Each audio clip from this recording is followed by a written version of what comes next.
اور خداوند میں آپ سبوں کی سلامتی ہو۔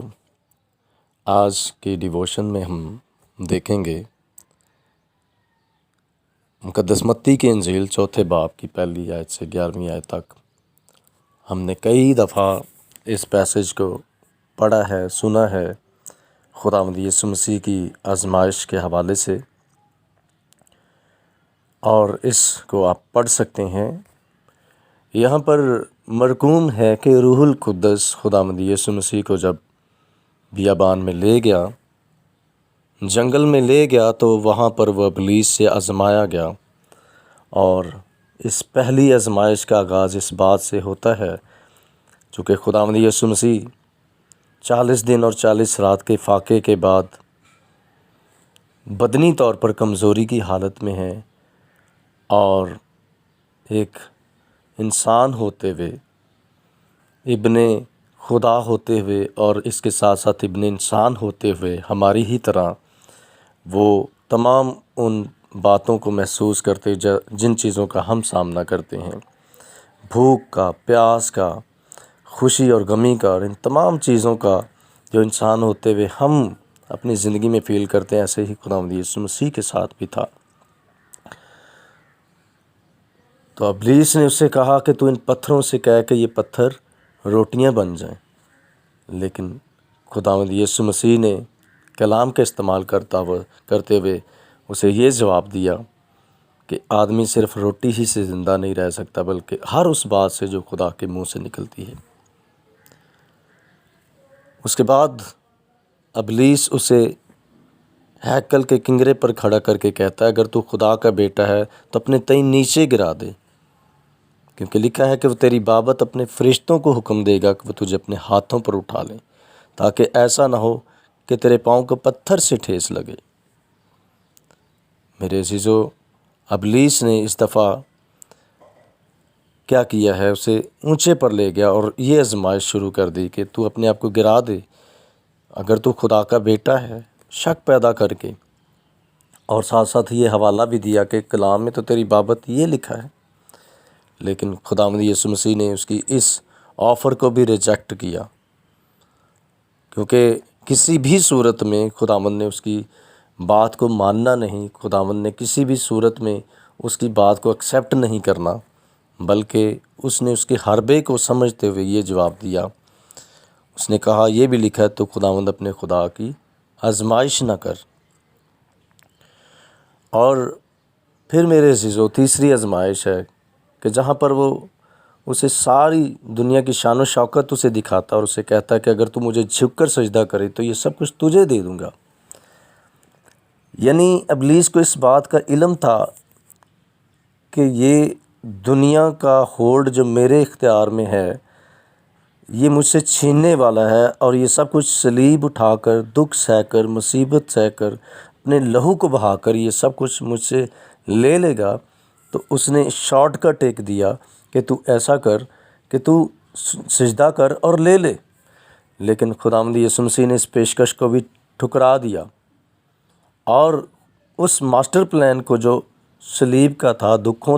دکھوں کا تھا، اسے اپنی زندگی میں آنے دیا اور اس آفر کو ریجیکٹ کر دیا، اور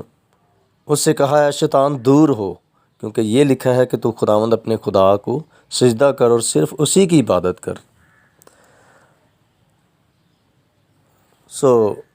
میرے عزیزو، ہر بار خداوند یسوع مسیح کلام مقدس سے ابلیس کی ہر آزمائش پر فتح پاتے رہے، ہر آفر کو جھٹلاتے رہے، اور کلام مقدس سے اس پر فتح پائی۔ آج کے دور کے اندر ہم بھی طرح طرح کی آزمائشوں کا شکار ہوتے ہیں، اور ابلیس بھی ہمارے سامنے مختلف طرح کی آفرز لے کر آتا ہے، مختلف طرح کی چیزیں ہمارے سامنے رکھتا ہے، اور وہ کہتا ہے کہ چلو کوئی بات نہیں، کر لو گے تو کیا ہو جائے گا، کچھ نہیں ہو جاتا، آپ اس کو ایکسیپٹ کر لو، اسی میں آپ کا بھلا ہے، اس میں آپ کی بہتری ہے۔ اور ہمارے زندگیوں کے اندر وہ ایسی باتیں لاتا ہے، ہمارے اندر وہ ایسا رکھتا ہے کہ یہ اچھی بات ہے، اگر کر لو گے تو کچھ بھی نہیں ہوتا۔ اور ہم میں سے بہت سارے لوگ کیا کرتے ہیں، ان ابلیس کی چالوں کو سمجھ نہیں پاتے، اور ابلیس کی ان چالوں میں پھنس جاتے ہیں، گر جاتے ہیں، اور پھر اس کے بعد پہلی دفعہ تو مشکل ہوتا ہے، لیکن آہستہ آہستہ جب وہ ان کی عادت بن جاتی ہے تو آہستہ آہستہ وہ گناہ میں بڑھتے چلے جاتے ہیں۔ ایسا ہی آدم اور حوا کے ساتھ ہوا، اور جب شیطان نے آدم اور حوا سے کہا کہ تم اس پھل کو کھا لو گے تو کچھ نہیں ہوتا، تو انہوں نے، آدم اور حوا نے کس کی بات مانی؟ انہوں نے ابلیس کی بات مانی۔ آج کے دور حاضر کے اندر ہمارے سامنے ابلیس ایسی آزمائشیں، ایسی باتیں رکھتا ہے، ایسی آفرز ہمیں دیتا ہے کہ ایسا کر لو گے تو کچھ نہیں ہو جاتا، ایسا کر لو گے تو تمہارا ہی فائدہ ہے۔ اور وہ جو آفرز، وہ جو باتیں ہمارے سامنے رکھتا ہے، وہ ظاہری طور پر ہمیں اچھی بھی لگ رہی ہوتی ہیں، اور ایسے بھی لگ رہا ہوتا ہے کہ اگر کر لیں گے تو کوئی مسئلہ نہیں، اگر ان کو ایکسیپٹ کر لیں گے تو اس میں برائی بھی کوئی نہیں۔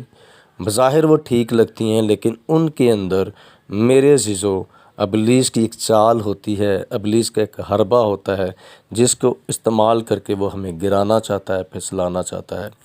ان آزمائشوں میں ہماری خاندانی آزمائشیں ہیں، خاندانی طور پر ایسے مسائل کئی باتوں میں ہیں جن میں ہم پھنس جاتے ہیں، مالی طور پر کئی ایسے لالچ ہیں، کئی ایسی باتیں ہیں جو ہمارے سامنے وہ آفرز رکھتا ہے اور ہم اسے ایکسیپٹ کر جاتے ہیں، اور روحانی طور پر ایسی باتیں ہیں، ایسے کام ہیں جو کہ خدا منع کرتا ہے، لیکن ہمارے سامنے آفرز وہ رکھ دیتا ہے کہ چلو کر لو، کچھ نہیں ہوتا، لیکن ہم ان آفرز کو ایکسیپٹ کر لیتے ہیں۔ تو میرے عزیزو ابلیس کی ان چالوں کو سمجھنے کے لیے، پرکھنے کے لیے خداوند یسوع مسیح نے جیسے کلام مقدس کو استعمال کیا اور درست استعمال کیا اور مناسب استعمال کیا، اسی طرح ہمیں بھی کلام مقدس کو استعمال کرنے کی ضرورت ہے۔ کلام مقدس کو ڈھال بنا کر، اپنی زندگی کا حصہ بنا کر ہمیں استعمال کرنے کی ضرورت ہے۔ اور آج کے دور کے اندر میرے عزیزو کلام مقدس ہماری روزمرہ زندگی کے اندر، ہماری خاندانی زندگی کے اندر، ہماری مالی ضروریات کے لیے، ہماری روحانی ضروریات کے لیے خدا کا کلام ہے۔ اس کلام کو ہم اپنی زندگی میں لے لیں تاکہ ہم ابلیس کی چالوں پر فتح پا سکیں۔ اور آزمائشوں کا آنا بھی میرے عزیزو ضرور ہے، کلام مقدس میں لکھا ہے کہ آزمائشوں کا آنا بھی ضرور ہے، لیکن ہر دفعہ جب ہم پر آزمائش آئے، ہر دفعہ ہمارے سامنے ابلیس کوئی چال چلے، وہ انسانوں کے تھرو ہو کر وہ چال چلتا ہے، یا ہمارے دلوں میں ایسے خیالات ڈالنے کی کوشش کرتا ہے، لیکن سمجھنا اسے ہم نے کیسے ہے؟ اسے سمجھنا ہم نے خدا کے پاک روح کی قوت سے ہے جو اس نے ہمیں دیا ہے۔ ہمیں سمجھنا اس کے کلام کو سامنے رکھ کے ہے کہ کلام تو یہ بتاتا ہے، اور کلام کو روح القدس کی رہنمائی میں ہمیں سمجھ کر اس کو عمل میں لانا ہے۔ خداوند آپ سبوں کو برکت دے۔ آج اگر کوئی بھی آزمائشوں کا شکار ہے تو وہ خدا کو موقع دے کہ خدا اس کی مدد اور رہنمائی کرے۔ خداوند آپ سبوں کو برکت دے، آمین۔ God bless you. خدا باپ یسوع مسیح ناصری کے نام میں ہم تیری شکر گزاری کرتے ہیں آج کے صبح کے لیے، اچھی روشنی کے لیے جو تو نے بخشی ہے۔ سننے والوں کو برکت دے، تیرا پاک روح القدس تیرے لوگوں کی مدد اور رہنمائی کرے۔ آج کے باقی وقت میں ہم تیری مدد، تیری رہنمائی، تیری حفاظت چاہتے ہیں، تیرا شکر کرتے ہیں، تیری تعریف کرتے ہیں۔ اگر کوئی بیمار ہے، پریشان ہے، دکھی ہے، تو آزادی دے، رہائی دے، گواہیوں اور معجزات کو سامنے لا۔ تیرا شکر ہو، تیری تعریف ہو، یسوع مسیح کے نام میں، آمین۔